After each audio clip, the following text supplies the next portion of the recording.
For exclusive podcasts and more, sign up at patreon.com/partnersincrimemedia. This week's Law & Order Marathon winner is Gabrielle Malcolm of Bradford on Avon in Wiltshire, England. Gabrielle will get a marathon decal showing she watched 26.2 hours of her favorite crime show. To be next week's winner, sign up at lawandorderpodcast.com. I'm Kevin Flynn with Wendy and Rebecca Lavoie, and these are their stories. You think you know who did it, but you don't know who did it. Law and order, law and order, law and order. It's no ordinary police procedural, baby. It's the FNOG of police procedurals, baby. Law and order, law and order, law and order, law and order. These are their stories, these are their stories. Welcome to These Are Their Stories, the podcast about network TV's most enduring crime franchise and the real-life cases that inspired their shows.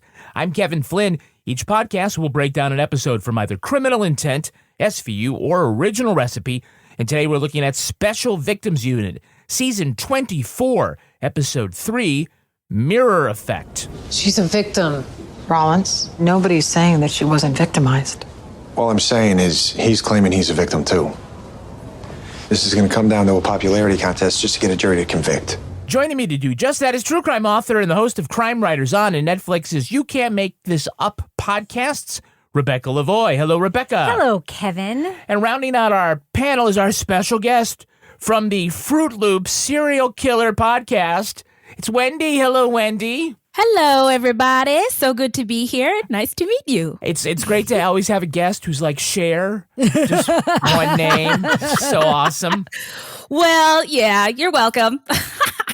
So, Wendy, your podcast looks at an area that true crime often overlooks. It's stories about serial killers of color and victims of color. Oh, yes. So you point out that not all serial killers are straight white cis men. Has Tucker Carlson been notified of this? Aha! No, we're not on his radar, thankfully. Maybe you want to stay low. Yeah.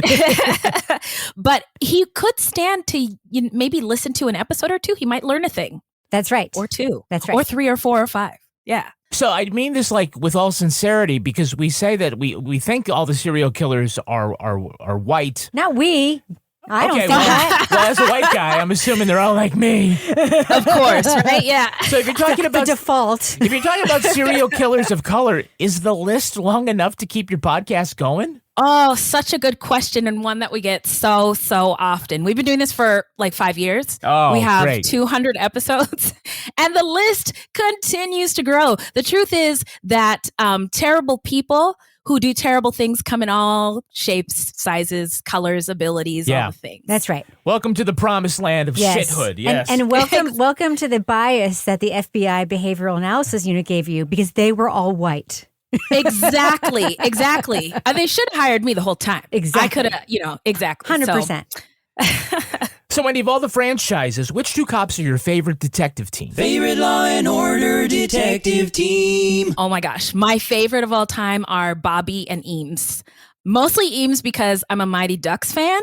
Oh, yeah. It was like the only other role I saw her in. And then Bobby, because Vincent D'Onofrio is chef's kiss at everything. Everybody refers to him as Gorn, but Wendy calls him Bobby. I feel like it's really intimate. It's very personal. Are you writing like fan fiction about them?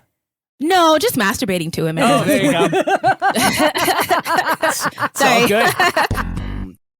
All right, now let's take a look at the first half of this episode. Special Victims Unit, Season 24, Episode 3, Mirror Effect. Well, date night with Carisi and Rollins ends with a romantic stroll in which they come across a celebrity couple arguing outside a parked limousine. Country music superstar Kelsey Jones got into an altercation with her bad boy of pop music boyfriend Austin Boyer. When they give Kelsey a ride home, she says the fighting is just their version of foreplay before their hot sex. But the next morning, the singer shows up at the squad room with a black eye. Then we got home, he wanted to have sex. I said no. Well, then he couldn't get it up. And he had so much rage. And he threw me on the bed, and I was really scared.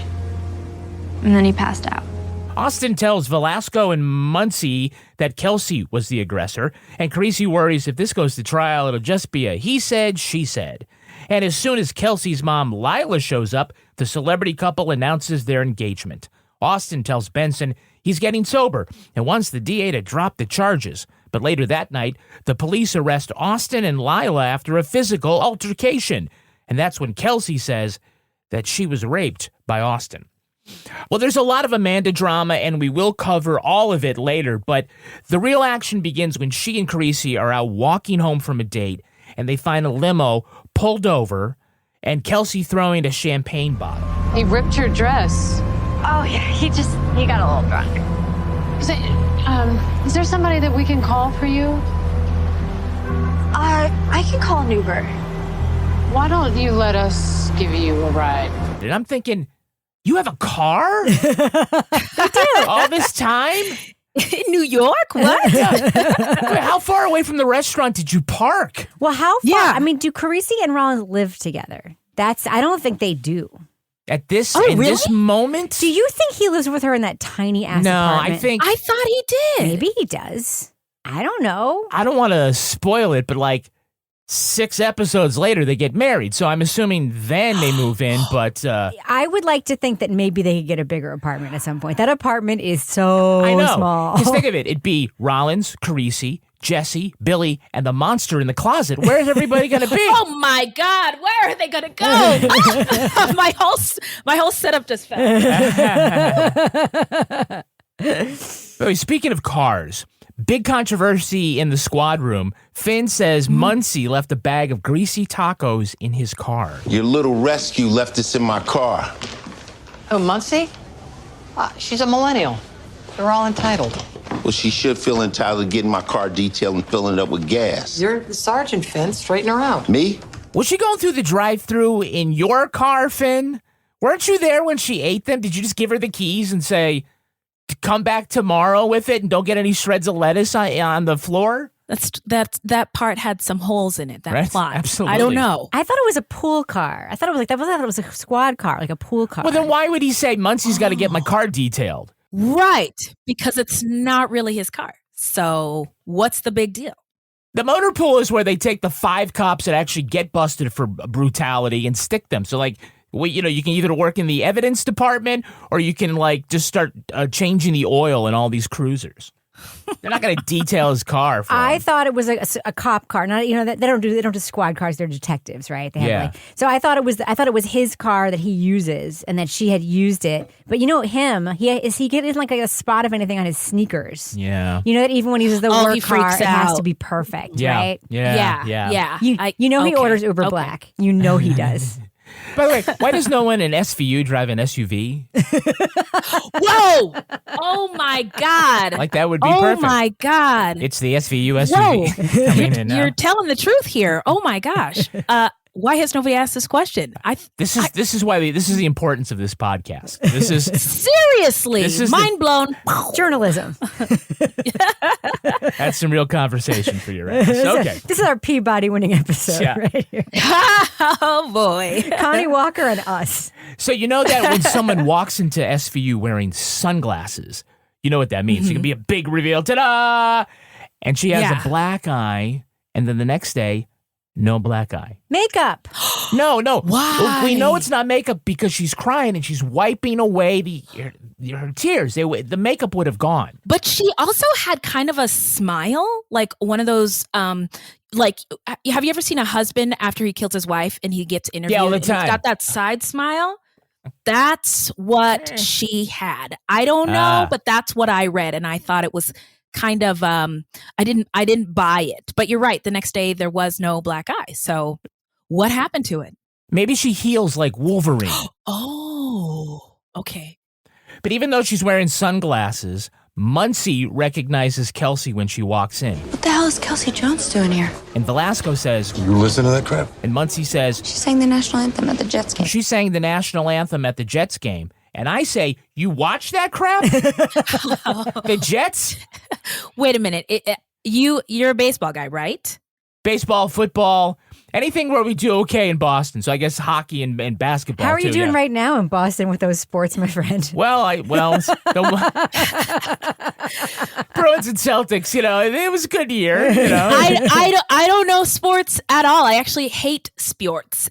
I hate sports with guts. If sports was a person, I would punch them in the gut. That's how much I hate sports as guts. Love you, Wendy. Sorry. Hey. I've come to love baseball because it gets me alone all day on a Saturday now. That's why I love it. Oh, wow. She's a widow. Okay. Yeah. Okay. Love it. Of course, when she comes in and talks to Rollins admits that, yes, she recognized who Kelsey was. I didn't want to bring it up last night, but yeah, my daughter's a huge fan. My 4-year-old daughter. She loves you and the Wiggles. You haven't had a little kid in a long time. Little kids don't like little kid stuff anymore. What, do they have their own Spotify account? Yes. At 4? Yes. Little Billy Rollins is like... Has a phone? Yes. 100%. Yeah. I mean, I don't know how you could have somebody in preschool without their own phone. All the other preschoolers have it. So, you want your kid to fit in. So how is she going to let Rollins know that Gigi's not doing a good job? See? Yeah. See, I don't believe at all that she listens to Spotify or anything like that. She would swallow the AirPod. The earbud or whatever the thing you stick in the... I would imagine that she listens directly from the device or on a speaker, or maybe mom puts up YouTube videos of Kelsey's videos and they all dance in the living room. That was what I pictured. They're dancing in the living room to Kelsey's tunes. Yeah, she just says, "Hey Alexa, play music by the girl with the black eye." You sound so old right now. You sound like a Munch. Munch? Get off my lawn! They're gonna take over the little kids' brains. Which is I know their brains. Oh boy. So Rollins probably says something like, "I'm afraid that when she gets to kindergarten, she will have outgrown the emotional depth of all your compositions." All right, we have a bunch of "Hey, it's that girls." We do? Hey, it's that girl. So can you tell me who's the actress playing Kelsey Jones? Every song on my last album is about Austin. How am I supposed to perform those songs if I have him arrested? Was she in Game of Thrones? No, she was not. Why would you think Game of Thrones? Because everyone's in Game of Thrones. Exactly. Oh, okay. Yes. No, she was not in Game of Thrones or The Sopranos. That's Julia Goldani Tells. You know her as Whitney Soloway on The Affair. That's Dominic West's oldest daughter. Don't know that. The Affair on Didn't Showtime. watch that. And she was also in The Girlfriend Experience as Iris, the high-end escort studying for her PhD in neuroscience. She's trying to cancel her student debt one client at a time. Good for her. Good on her. Exactly. If only I had the entrepreneurial spirit as that young girl. Same. I still got student loans. Motherfucker. Really? Yeah, I went to college as an adult, so, Wow. And she's not a high-end escort, but she will sell photos of her feet. Ooh, okay. Big in Japan. Okay. Big in Japan. Can you tell me who's playing attorney Elaine Samuels?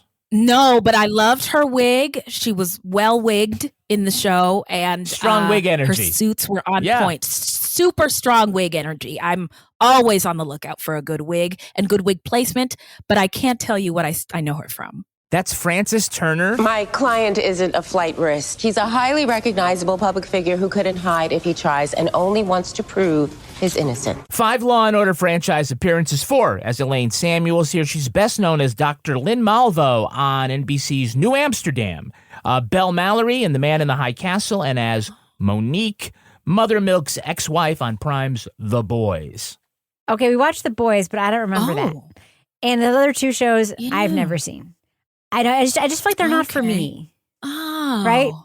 Well, I feel like I have watched all of those shows, but there is so much dumping of shows in my brain that I can't distinguish who is who from what and this and that. So I'll just say, great. That's great to know. If they weren't on General Hospital, I don't know. Did her wig game throw you off? Is that why? Did she have... Let me tell you something. I think a wig can transform a person. Yeah. Beth and I are pretty famous. My co-host, we wear wigs everywhere. So we hope it will disguise our real identities. But I could be wrong. I don't know. Maybe somebody Are the pops chasing you? Is that what it is? the cops are chasing the cops. me. No, I'm Not the just pops. The cops. All right. the cops. Yeah. No, the wig name didn't throw me off. But thank you for all that info. All that intel. Francis has a law degree from Georgetown. Wow. In real life? Yeah, talk about method, hard. right? Yeah, I'm telling you, that is no like small thing.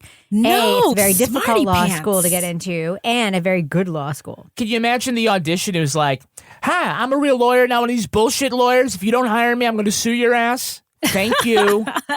Thank you. Well, I know that casting directors and stuff like that, like casting people who have had real experience in the police thing, in the horseback riding thing, in whatever thing is necessary for the, thing that they're shooting. So yeah. Like, have you actually been a child molester? Because that would really work. Experience is a plus. Yeah. I got stuff I can use there. I can use that. Yeah. Ew. Do you know who's playing Kelsey's mother, Lila? No one's listening to me. I'm telling you, he hurt my baby. She called me crying. I came right over. I know that it is an 80s actress who was in 80s things. I'm 100% sure. Like in the vein of like somebody who played somebody's mom or girlfriend, like in an 80s comedy. Could be. Was all I could think. Like if it was like, okay. That, I mean, I know I knew her. That's Dana Wheeler Nicholson. She was Gail, Chevy Chase's love interest in Fletch. All right, that qualifies. That totally qualifies in the category you that I was nailed in. it. Yeah. You nailed it. Then she was Beverly in ABC's Nashville, Angela on Friday Night Lights, and Joy in the new Walker, Texas Ranger, giving her the Red State trifecta. She was also on Seinfeld. She's not on Yellowstone, then it doesn't count. No. Oh my. She was also on Seinfeld as Shelley. That's the one who Jerry didn't want to share a toothbrush with. And she is the granddaughter of Major Malcolm Wheeler Nicholson, who founded the publishing company that would become DC Comics. Really? And he was forced out before those guys created Superman and Batman. So she missed out on all that cool superhero cash. So her name is Wheeler Nicholson, like that's her name? Yeah. It isn't amazing. like Wheeler was her maiden name and she married Nicholson. Jack Nicholson. No. Love that for her. Yeah. So apparently Major Wheeler Nicholson, he knew he was done at DC Comics when his partner sent him on vacation to Cuba. And when he returned, they replaced all the locks in his office. That's like what happened to Tiger Woods' girlfriend. Yeah. I was going to say, that's how Kelly Giddish knew she was having to leave SVU. Wow. I mean, a note or something? That seems like so much effort to go through just to out somebody. It is the best way to break up with someone. I'll tell you, if I had money, it is 100% how I'd do it. I'd be like, hun, we're going on a special trip that you are never coming back from to this house. It's better than murdering them. 100%. Yeah. We have a repeat offender. Repeat offender. Back as Judge Felicia Canto is two-time Emmy nominee Aida Turturro. Has the jury reached a verdict? Best known for her breakout role in Crocodile Dundee in Los Angeles. Wow. And then The Sopranos. Yes. Can you tell me the TV reporter Don Yannick? I have a guess. Yeah. Is it TV reporter Don Yannick? It is TV reporter Don Yannick. Oh, Austin, what do you say to your fans? I love that. I love that detail. Way to go, Dick Wolf.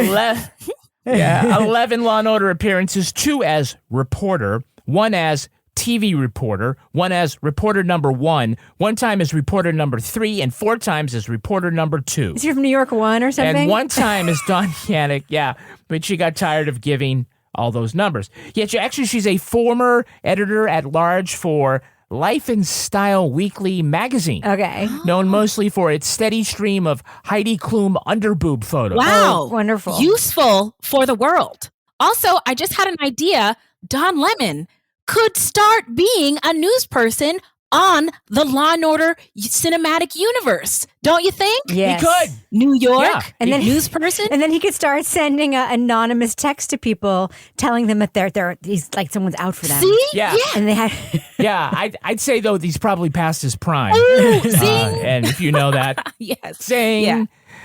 Yeah, I'll say the under boob photos. That was a rabbit hole, and that is why the lawn did not get mowed last week. Did you know who the little girl playing Rollins' daughter Jessie is? No. What time are you coming home? Was she in The Last of Us or something recent? No, her name's Vivian Cable, not to be confused with her twin sister Charlotte Cable, who plays Jessie in completely different episodes of SVU. Wow, they alternate. Oh, nice. Yeah. It's very likely, though, that they both, because of these child labor laws, acting laws. They can only work for 4 hours. They always have twins. Yes, one does the other, but that's just how they list them. Ah, okay. Lastly, can you tell me the name of the person playing the fan in the red pants? Which one? That's the problem. Yeah. Which one? The guy in the red pants. Yeah. Nope. Okay, that's Will Fitz. His IMDb consists of a lot of roles titled pedestrian. But he is a returning actor on Rebecca's favorite History Channel show, The Foods That Built America. Oh my God, I love that show. Congrats, I'm so excited for you. Does anybody have an applause sound effect? The Foods That Built America, a.k.a. the second greatest show on television behind General Hospital. Wow. Yeah. So he worked as a Krispy Kreme employee. He also worked at Instaburger. Wow. And Pabst Brewing. Incredible. He was also listed in the Coke versus Pepsi episode as the Pepsi photographer. Ooh. Okay. Pepsi has a photographer? Apparently. They had to include that? Okay.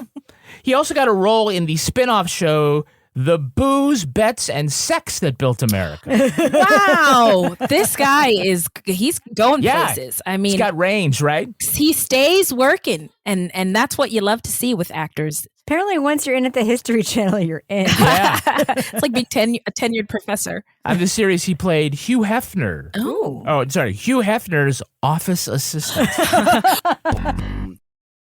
So both Kelsey and Austin admit that their relationship is, shall we say, passionate. They both admit that the fighting is kind of foreplay, that they call 5-play. By the way, Benson continues to have 1-play. Muncie says that Austin tried to smooth things over with tickets to his tour, and then she holds them up and she tears them in half. Who the fuck has paper tickets anymore? If you want paper tickets, right, you got to print them out on your own shitty inkjet printer. Right. And take them with you. Right. And that's a waste. That's like brochures. They don't look like tickets, right? They're like brochures. Brochures, yeah. That's a good point. I haven't been to a concert in a gazillion years, but I guess, yeah, you wouldn't have a paper ticket anymore. He does. This always happens on Law & Order, where there's a rock star who lives in New York, and they happen to have tickets to their upcoming show in New York. Mm-hmm. It's like, why are they still waiting to have that concert? How come it's not like, all I have left are tickets for Raleigh? I'm just going to say, like, telling your, colleague, I mean, I know it says for subordinate, to invest in a blazer. And if you are planning on sticking around, you might want to invest in a blazer. Hey, did any of you guys watch the early seasons of Law & Order in which Liv would wear hoodies to work every single day? No. You remember Stabler's jean jacket? I've never seen Liv in a sweatshirt. It's always coats. I mean, it was like on point. To be fair, it was like a cashmere hoodie, but it was a hoodie with sometimes a leather jacket. Yeah. So we might as well talk about this. So we have, at least 2 new characters here in the squad. One is Velasco, who's been around for a year and a half, I think. And Muncie. Love her. They both come from, I think it's the gang unit, which of course is the logical feeder to the sex crimes unit. Of course. All the empaths that are working in the gang unit. Mm-hmm. But I think I like Bruno, who is the new character. And why is he so cool? Because he was a whistleblower, sued the department, and won $2 million, and just walks all around town like, I don't fucking give a shit. Wow. But he's not in this episode, He's so Wendy doesn't know who he is. Yeah. I thought it was the guy who is the partner with the girl with the hoodie. No, that's a different guy. The different guy. Okay. The new guy, Bruno, looks like it looks like the guy who was in that movie with Jennifer Jason Leigh. Like he looks like he's like very 80s looking. He is cool. Okay. I have to say though, I like Muncie. Is she still in it? She is still in it. Yeah, I like her. Okay. Yeah, we need someone. But I liked like Kat Muncie. too, and they got rid of her. So I don't want to get too attached to people anymore because you never know what's going to happen. They get shot. Was Kat Freckles? Oh wait, different Law and Order. Never mind. So we're here at the beginning of season 24, at the very beginning, the season opener. Rollins is shot escorting a girl in witness protection. This actually happened on the mothership, part of this 3-part crossover with all 3 shows. That was so stupid. No, Nicole. Yeah, It was stupid. Everybody's You didn't miss chocolate was anything. in everybody else's peanut It was butter. stupid. Was Elliot involved at all? Yeah, Elliot was involved, and he saved other people's lives, and for some reason Thumbs he came down. in. It was crazy. Okay. So Rollins is in her mandatory therapy, and we learned that she's detached. She's going into fugue states. And later, she and Carisi are watching TV on the couch, and Jesse and Billy scream that there's a monster in the closet. What's going on, you guys? What's the matter? Billy's right, there is a monster. And so while Carisi runs and comforts the children, Rollins busts in with her firearm and kicks open the door, looking for the monster. Yeah, she goes all peppermint in there. Oh, peppermint?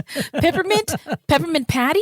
With a gun? No, like that Jennifer Garner movie that got like 0% on Rotten Yeah, Tomatoes. you know why it's 0%? Because nobody watched it, including I know. myself. I get it, though. I thought it was weird how they both got up when the kids screamed, but they went in separate directions. I was like, what? Yeah. What the? The motherly instinct was, yeah. Yeah. So in true NYPD form, Rollins shot the unarmed monster. She said the monster had made furtive gestures towards its waistband with its monster hands, and she feared for her life and the safety of the public. The grand jury declined to indict, especially after the cops leaked to the press all of the monster's long history of frightening children. Oh, don't forget about the drugs. And the drugs, With the drugs yeah. on them, yeah. And they found Carisi's piece that he keeps at his ankle, that he just like, oh, it's my burner piece. He had that. Was it a wind-up dog? Is that what it was? Yeah. So the battery-operated toy that was in the closet making the noise, it just sounded like that cymbal-playing monkey from Poltergeist. Right. Yes. I would have shot the fucker too. Whoa. Okay. She just went in and pointed. There was never any let me pick it up and just take the batteries out or turn it off? Are these people new at this parenting? I mean, those kids looked at least 7, 8-ish. And this could not be the first toy that has gone off in the middle of the night, right? But who turned on the toy from inside the closet in the first place? This is a mystery that is yet to be answered. The ghost. The ghost, yes. The poltergeist. You're okay. Okay, you're onto something. Go into the lights, Mary Carol Ann. The sleepwalking Rollins, because she's not taking fucking meds. That's what's going on. Like Tessa on Yellow Jack. Fucking cut the head off the dog. Right. Oh, then wow. starts eating dirt, Climbing the tree. Yeah, I have a question about Rollins therapy. Yeah. Have you filled that prescription for antidepressants I I'm gave not you? taking meds. Okay. I'm not going to take meds. And the therapist isn't like, why? Right. Why aren't you going to take meds? Literally, everyone takes them. Yeah. It's no big deal. Because you're doing so well without them. And right. you are stigmatizing medication on Law and Order SVU by just letting that sit. Right. And letting that, and not just being like, hey, meds are no big deal. You should just take them. They're helpful. You are completely bolstering a stupid argument. And just I was very upset by that. It was a Very missed upset. opportunity for sure. Not the first mistake Law and Order has made in terms of opportunities to do better, if you ask me. But that's for another show. Rollins is resistant to the therapy, just like Gorn was resistant to the therapy. But Benson leans into the therapy because her therapist is Mr. Noodle from Elmo's World. That's right. And he's really good with her, That's true. Now let's take a look at the second half of this episode. The mom says the argument began at dinner when Austin flirted with the waitress. He says that they turned that anger to some good old rage fucking when they got home. How did it escalate? We both were pretty turned on. Things got kind of rough. That would cause the bruises? Part of our foreplay. Dialed up a notch. We fight, tear each other's clothes off, have hot sex. Oh, so you did have sex? The trial quickly becomes a circus, with demonstrators outside holding signs in support of Austin. On the stand, the defense gets Lila to say that Kelsey has a habit of lying about shit, like getting molested by her sleazy boyfriend, who would never do that. Kelsey testifies after the restaurant she was too angry to have sex, so Austin just threw her down on the bed and assaulted her. They have to clear the courtroom when Austin's fans heckle Kelsey and then, in the hallway, berate Rollins for arresting the star. While testifying in his own defense, Austin admits the relationship was volatile, but on cross, Carisi gets him angry enough to admit he was repeating the abusive patterns of his parents and that he did do the things he was accused of. And that apology is enough for Kelsey to tell Liv and Amanda that she wants Austin back, especially now that her career has been ruined. But the jury goes ahead and convicts Austin of third-degree rape, but acquits him of the more serious charges. Afterwards, Rollins confides in Carisi her fears that she's going to mess up their relationship because it's not dysfunctional. But Sonny comforts her and says it's going to be okay. All right, Carisi is concerned about the crowd's impact on the trial, and the judge says, hey, I'm just going to order them to stay off social media. Details of this case have already gone viral. Mr. Boyer has over 40 million followers online. The complainant has almost as many. I'm warning both parties to stay off social media. So judges in New York can just order those rich, narcissistic defendants from going on social media. Where did we hear that before? We know that doesn't work. Right. Yeah, judges can say a lot of stuff. But do you really have to listen? Yeah. You have to listen. Yeah. Especially when he used to be the president of the United States. I don't know what you're talking about. It's ripped from the headlines.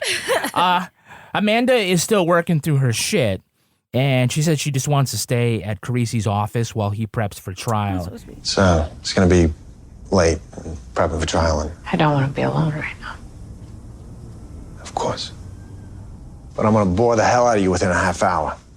Boring was really good. I'm going to bore you for a half an hour. And man, that sounds like some real five play, if you know what I mean. Boing. Just going to bore you. You're going to get so much torque. Like I was saying before the show, I would leave my husband for Carisi in a minute. So all I need is 30 minutes in his office? Hello. Sign me up. Don't get bored, yeah. Hold on, Kevin, earmuffs. Same. Same. Oh, fantastic. The first witness is Lila, the mom, and on cross, she's asked if Kelsey has ever said anything that she didn't believe. So, you didn't believe her? Of course not. I read it in her journal. That thing was full of lies. Objection. Sustained. Well, she would write made-up stories in that journal all the time just to mess with me because she knew I was snooping. Your Honor. Sustained. Jury will disregard. All that shit she wrote in her diary about how my boyfriend molested her. She was just pranking me. That's a long con, isn't it? I don't know if that's how pranks work. Let me just leave this here for you to find it. Yeah. This horrific news. I can't wait till my mom sees it. She's gonna flip. That's something else. That is something else entirely. Get a microphone there and laugh. It's fine. Okay. Dear diary. I mean, Mom. I can't believe it, but I was once again in a horrible situation. You're not going to believe this. But you're not going to learn about it for like a year. However, yeah, that is complete bullshit. Yeah. I wonder what kind of attention I'll get from my mom. Oh my God. Apparently none. Maybe now she'll see me. Maybe now she'll love me. I don't know. That logic that mom had is bonkers. I feel like the mom was drunk the entire time. She was a mom who put wine with ice and like a sprig of something. Yeah, in what it. was that? Mint leaves? Arugula? I don't know. Do you ladies like some wine? Mom, they are police officers. Well, I know that. I'm just trying to be polite. Oh, we're good. Thank you. Suit yourselves. I didn't know you did that with Chardonnay, but wow. Maybe they do it different down in the South in Kentucky, but I have never seen that before. It wasn't even like an Aperol spritz. It was legit just like rosé with a giant freaking thing of ice cubes and something, a salad. I don't know. A flower of some sort. Yes, some sort of foliage. Not clear what it was, but she did offer some to detectives Olivia and Amanda. And I can't imagine why they turned her down. Would you like some foliage in this fermented beverage? Is that a thing? I don't know. Is this something? Is this something the whites do? I guess foliage in there. I'm a white, as a long-term white and a long-term white wine drinker. No. Okay. No. Okay. And the ice cube is marginal at best. The ice cube is like an act of desperation. It's like, this shit ain't cold and I'm hot. Just put ice in, but don't tell anyone I did that. Yeah, she got the idea from her diary. So there's recipes in the back. Wow. Yeah. Recipes and horrific stories. Yeah, she's sneaky and a liar. I should know. I read her diary and lied about it. So Carisi channels his inner Barba. And when you forced yourself on her sexually. She's my fiance. So what? That means she can't say no? You held her down. You ripped off her nightgown. She was pinned. Does that not sound like the definition of rape to you? I know how it sounds, but context matters. Oh, so your father was wrong then, huh? You're nothing like him? That's right. But Austin also blurts out this apology to Kelsey. Why am I surprised this apology actually works? No. Tell me. Kevin. Tell me. Kevin. What? Kevin. You mean abuse victims, Kevin? Yeah. Yeah, okay. Yeah, You know. I think, that makes sense in an abuse victim. It because it's hard to leave an abuser. Of it course takes it is. 7-8 times before it happens. And if you never leave, chances are pretty high that you'll end up dead. Right. So, and if you do leave, the chances are even higher that you'll end up dead. Yeah. So it's really a lose-lose situation, and it fucks with your head. And most victims don't have the entire internet coming after them saying that you're lying about that guy too. Much less a bunch of people in red fucking pants. Well, it'd be easy to spot them coming after you, right? Which, by the way, where does one even procure? Like, are they going on Amazon and being like, Banana red Republic, pants, Forever 21, Fashion Nova, y'all. Yeah, Fashion Nova. Fashion Nova. Or Sheen or Shein. I'm not sure which it is or how you pronounce it, but it's spelled something like SHEIN. They got a lot of baloney for really low prices. I think it's Amazon Essentials, and you can get it next day with Prime. Oh, that's how the whites do it. That's how the whites do it. Oh, okay. See, completely different worlds. I didn't understand this stuff. You're surprised we have more serial killers, but all right. All right, let's take a look at the real-life story that inspired this episode. It's time for Rip from the Headlines. You think you know who did it. You think you know who did it. But you don't know who did it. You don't know who did it. Rip from the headlines. This episode is inspired by the defamation case between actors Johnny Depp and Amber Heard. The Hollywood couple married in 2015, with Heard filing for divorce after a year. Days later, she appeared in court with a bruise on her face. She said Depp threw a phone at her and asked for a restraining order. The actor denied the allegations. In 2018, Heard wrote an op-ed for the Washington Post saying she was the victim of domestic violence. Though she didn't mention Depp by name, her ex-husband sued her for defamation. Details of the couple's volatile marriage spilled out at trial. Heard said Depp became violent when drunk or high. Her lawyers presented text messages between Depp and friends saying he wanted to burn her. But Heard also admitted to getting physical, and Depp countered he was the actual victim. The trial streamed live on social media, with the majority of commenters siding with Depp and saying Heard was not credible. Outside the courthouse, Depp supporters shouted down domestic violence demonstrators. After 2 days of deliberation, the jury found Amber Heard had defamed Depp in her op-ed, awarding him $10 million. Heard won $2 million in a counterclaim that Johnny Depp's attorney had defamed her too.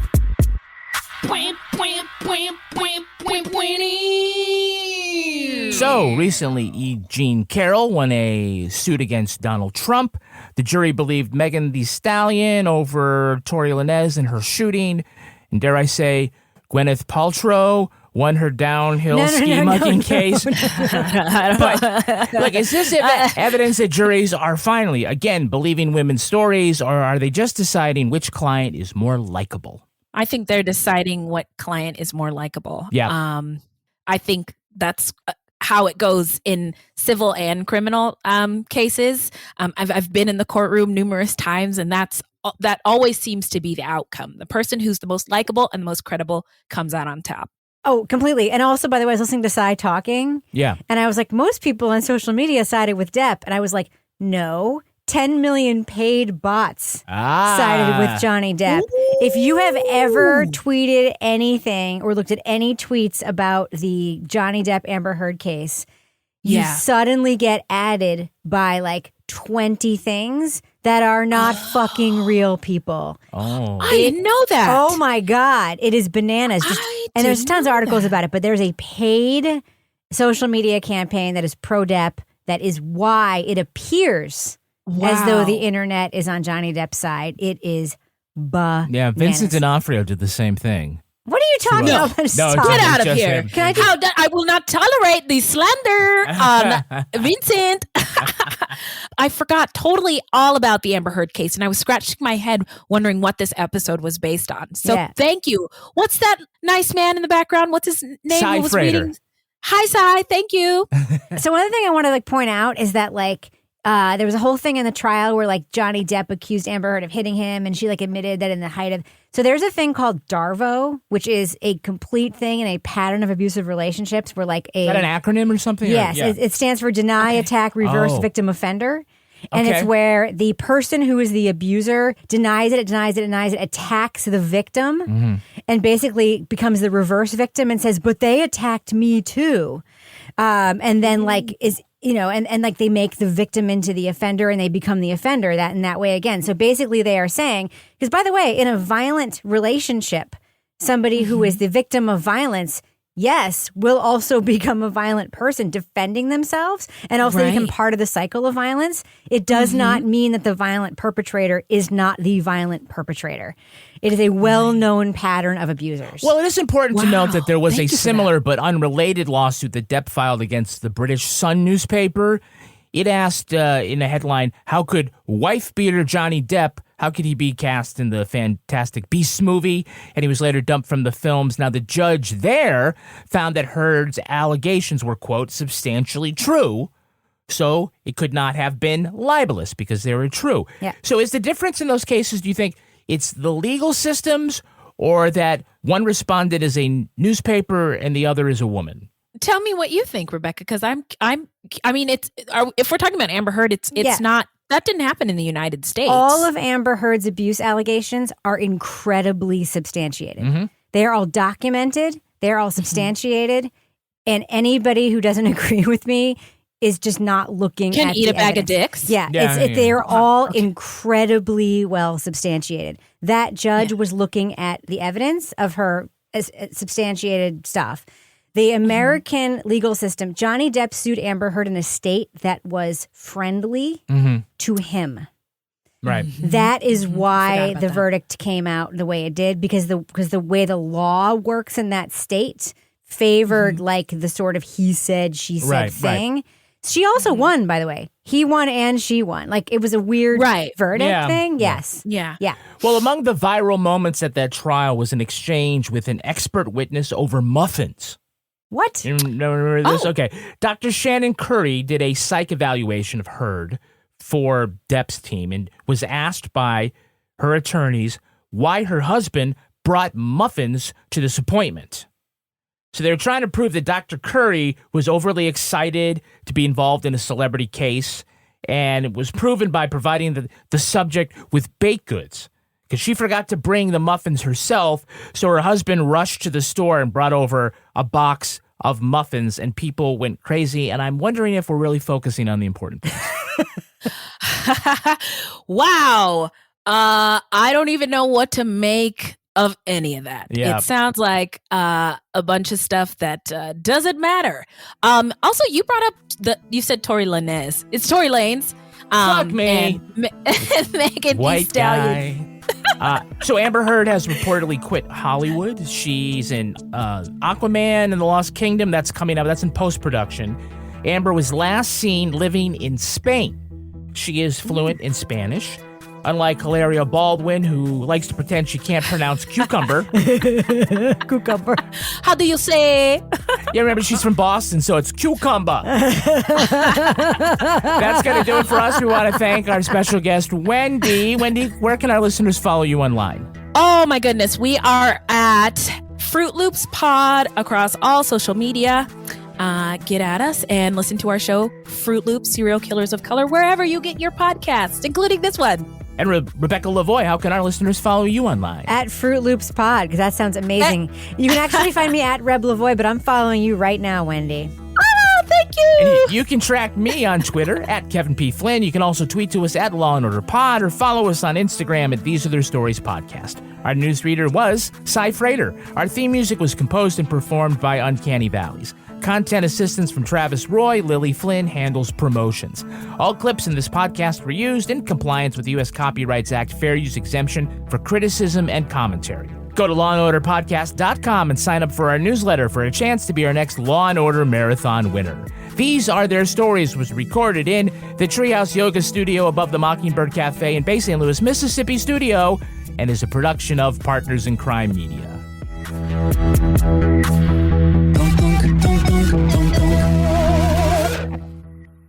Partners in Crime Media.